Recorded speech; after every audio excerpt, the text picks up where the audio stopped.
Hello everyone, we are continuing on with our NHL season previews, and today we're going to be talking about the Montreal Canadiens, which I think is going to be a good one.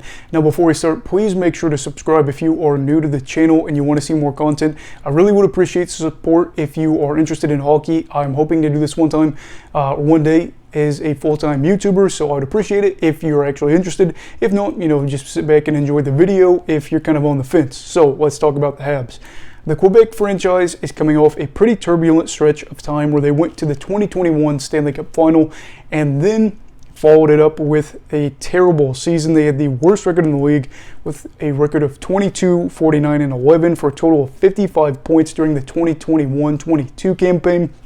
And it was rough to watch. You saw a lot of crazy things happen, one of those being the franchise firing head coach Dominique Ducharme and then bringing in NHL legend Martin St. Louis to fill in his place. Now, St. Louis would go on to coach 37 games for the original Six franchise, and they would go 14, 19, and 4 in that time before getting a 3-year extension for St. Louis to stay in Montreal, likely part of that being the resurgence of Cole Caulfield. Underneath Ducharme, Cole had 1 goal and 7 assists for 8 points in 37 games, and then was able to flip the switch with St. Louis, where he was able to get 22 goals and have 13 assists for 35 points in 37 games played. So you go from really him getting sent down to the AHL to going in being a point-per-game player in a new system with a new coach that was good. Nick Suzuki, I should also add, was possibly part of this with St. Louis returning because he had a good run as well, and that was nice to see. The question though then becomes with St. Louis, what should we expect behind the bench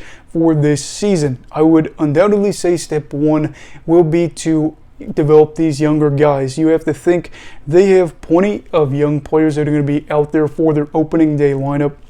But the top pick in this year's draft, Juraj Slafkovsky, will need to be handled carefully as well. He is one of those players that might get some AHL time, and whether or not he plays a handful of games this year, he is one of the many players they have to make sure they develop properly under St. Louis if he is part of the long term, and they have to make sure that these guys are ready before they go out there on the ice, or they're in the best position to do so. I am very curious to see where that goes. Now, aside from the young guys, we will see whether or not this season improves after last year's bad season, and that will probably have to be in net. The fans of this proud team know exactly what it takes to have a good team win a cup, and it knows that it can come in between the pipes. The reality is, though, one of the things holding back Montreal last year was the fact that Carey Price was out most of the year, and he unfortunately is going to be out most of this season, if not all of this season as well.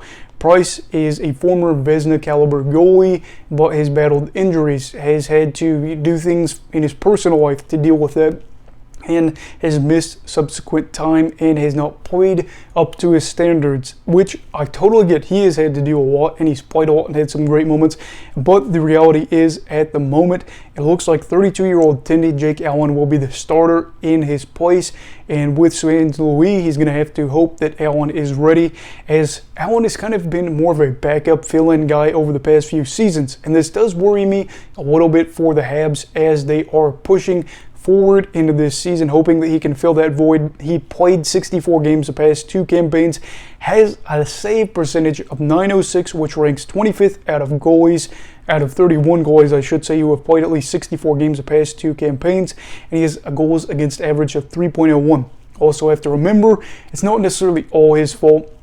I know that he posted better numbers at times in his career with St. Louis. This team has been a little bit more raw in that category defensively, so he has numbers that maybe you wouldn't love to see, but also it's not all reflective on him. Will Allen get the majority starts this year? Probably. Tough to say. We can't answer this as of right now, but whether or not he gets the starts, somebody is going to have to fill the void and hopefully help Marty out in net, because they are going to have to figure out what to do when you don't have a Vezina caliber guy that could maybe have had a better year compared to last season. I don't know. We'll have to see, though. This devoted fan base is surely hoping, though, things will improve. Now, moving away from the goalie position, I have to talk about the forward group, or at least the wingers, especially for Montreal. I'm not really going to talk about Cole Caulfield here, because I do think what we saw from him is what we could expect this year. Maybe not a point-per-game guy, but maybe back on track to where he was. The main concern I have for the Habs, I really like what they've got going down on the middle, but out on the wings, it's concerning. Mike Hoffman, start off talking about him. He is a player that was a perennial threat on the power play for a good long while, but in general isn't somebody that I would say is a top line winger for your team. And that's what he's currently projected to be going this season. Jonathan Drouin is listed as their second line left winger, and he is a player we've talked about extensively about what his potential is, what he could be.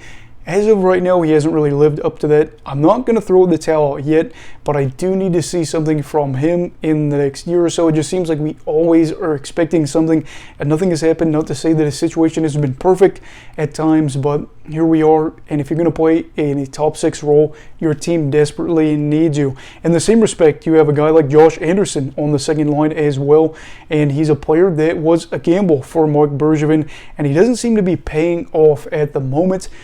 He plays a very interesting game, a power forward. He will definitely get in there and lay hits, and we're all kind of thinking of him, in my opinion, as a 2018-19 image where he was just, laying hits, scoring 20-plus goals, and having a career year. But I have to be realistic and say he's truly not been able to replicate that success since then. Of course, there's other guys as well. Evgeny Dadonov is an interesting player who is clearly looking to be a trade piece for the team, and I think he could be a good, valuable piece for them for this season. The problem is, I don't see him being with the team past the trade deadline, which leaves us with a final winger to talk about at the moment, and that is Brendan Gallagher. Gallagher is a guy I'm really rooting for to bounce back. He has had to battle some injuries, and I think he is a player that might get back into form. He's a guy that drives play really well. 5-on-5, has a career shooting percentage of 10.1% in 582 regular season games before last year, where it dropped to 4.9%.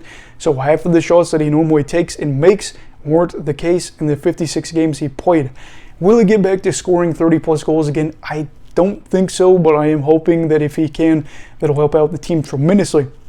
All in all, the winger situation for the Habs is kind of a what if. What if this guy clicks? What if this guy lives up to his potential? I just have to say that I don't expect all of them to click at once, which is why I have my concerns with them. Unfortunately, I'm a realist, and for some of these guys, I think it could be their time to where maybe we just say, okay, they're not a top 6 player, and that's just the reality of it.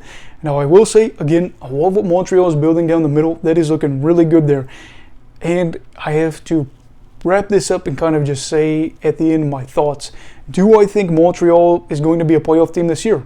No, I don't. I don't think most people would, especially now that Price is going to be out.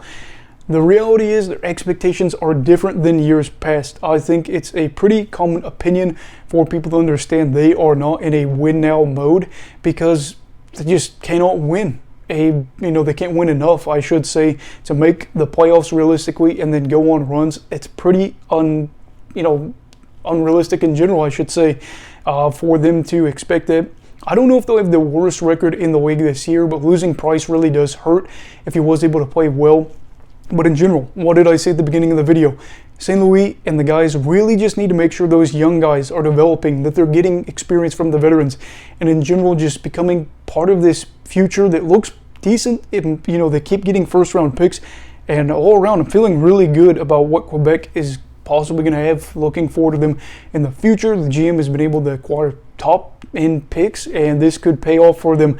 But as of right now, I just have to say Montreal probably isn't ready for a win-now mode, and the picture might be bleak this year, but the suck hard for Bedard comments are starting, of course, as well. But what do you think about Montreal's upcoming season? Where do you think they will finish within the division?